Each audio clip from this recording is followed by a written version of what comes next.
वहीं खराब मौसम के चलते मुख्यमंत्री पुष्कर सिंह धामी का केदारनाथ दौरा रद्द हो चुका है। खराब मौसम के चलते दौरा स्थगित किया गया है और बता दें कि केदारपुरी का पुनर्निर्माण प्रधानमंत्री नरेंद्र मोदी के ड्रीम प्रोजेक्ट में शुमार है। इसकी देखरेख में खुद सीएम धामी लगे हुए हैं। केदारनाथ में प्रथम चरण के कार्य लगभग पूरे हो चुके हैं। अब दूसरे चरण का काम शुरू होने वाला है। केदारनाथ के साथ ही सरकार ने अब बद्रीनाथ धाम का भी मास्टर प्लान तैयार किया है। जल्दी चूंकि लोग स्टेज पर हैं और केदारनाथ जी का जो पुनर्निर्माण का कार्य है बहुत तेजी से चल रहा है। उसकी लगभग 4 बार मैं स्वयं समीक्षा कर चुका हूं जब से मैंने ये दायित्व संभाला है, और मैं स्वयं भौतिक रूप से भी वहां पर जाकर इसको देखना चाहता था, लेकिन वहां पर अभी मौसम के कारण से संभव नहीं हो पा रहा है। आज भी मैं गया था, केदारनाथ के पास पहुंचकर वहां से हम वापस आए हैं। लेकिन इसके साथ साथ केदारनाथ का काम तो हम कर ही रहे हैं। उसका जल्दी चूँकि लोकार्पण और शिलान्यास के कुछ कार्यक्रम होने हैं, वो हम फाइनल कर रहे हैं, अंतिम स्टेज पर हैं। और इसके साथ साथ हम बद्रीनाथ का भी मास्टर प्लान बना रहे हैं, वो भी हमारा तैयार हो गया है। वहाँ पर भी जल्दी से बद्रीनाथ का मास्टर प्लान लाने के बाद हमने वहाँ के लिए एक डेडिकेटेड PWD का डिवीजन वहाँ के लिए बना दिया है, वो भी काम करने लगा है, जिससे बहुत तेजी आएगी। मसूरी में ददून स्कूल ओल्ड बॉयज सोसाइटी के सहयोग से मसूरी उपजिला चिकित्सालय में 500 ऑक्सीजन प्लांट्स को स्थापित किया गया। इसका लोकार्पण कैबिनेट मंत्री गणेश जोशी ने किया। इस मौके पर ददून स्कूल ओल्ड बॉयज सोसाइटी के पदाधिकारियों ने बताया कि सोसाइटी लगातार कोरोना काल में संक्रमित मरीजों के साथ लोगों की मदद करती आई है। उन्होंने ये भी कहा कि हमारी तरफ से उत्तराखंड में ही नहीं, दूसरे राज्यों में भी लोगों की मदद की गई है। तो वहीं इस मौके पर कैबिनेट मंत्री गणेश जोशी ने ददून स्कूल ओल्ड बॉयज सोसाइटी के पदाधिकारियों का आभार व्यक्त करते हुए कहा कि मसूरी में ऑक्सीजन प्लांट स्थापित हो गया है। इसी के चलते मसूरी और आसपास के क्षेत्र में लोगों को काफी फायदा मिलेगा।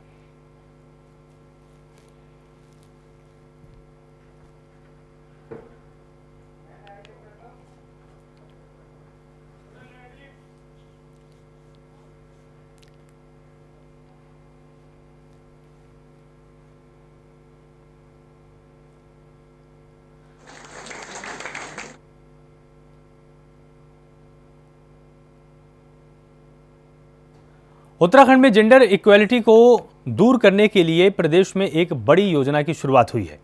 महिला और बाल विकास विभाग की मंत्री रेखा आर्य ने महालक्ष्मी योजना की शुरुआत की है, जिसके तहत आज हरिद्वार पहुंचकर रेखा आर्य ने नवजात बालिकाओं की माताओं को महालक्ष्मी किट बांटी है। आपको बताएं कि इस किट में बच्चे के जन्म के दौरान और उनके पालन पोषण के लिए उपयोगी सामान शामिल है। कार्यक्रम में 100 से ज्यादा महिलाओं को किट दी गई।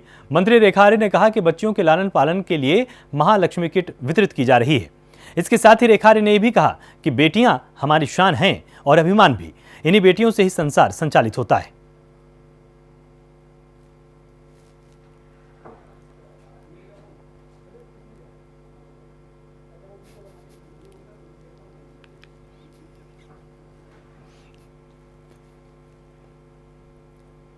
तो महालक्ष्मी किट बांटी जा रही है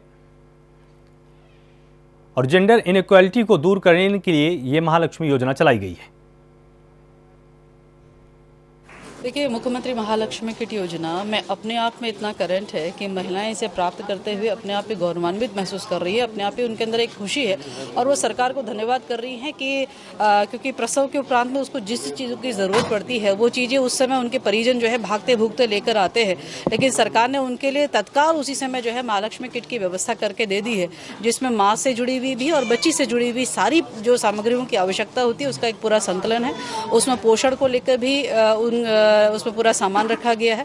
तो एक कोशिश है कि हमारी इस उत्तराखंड में जो हमारे बालकों के ऊपर बालिकाओं की संख्या है उसको बराबर लेके आने की। तो मैं समझती हूँ कि एक बहुत बड़ी योजना जो है ये है और जिसका पूरे प्रदेश भर में जो है हम लोग 50,000 महिलाएं जो है इससे लाभान्वित होने जा रही है। निश्चित रूप से उत्तराखंड जो है कहते हैं देव की भूमि अब देवी की भूमि भी बनने जा रही है।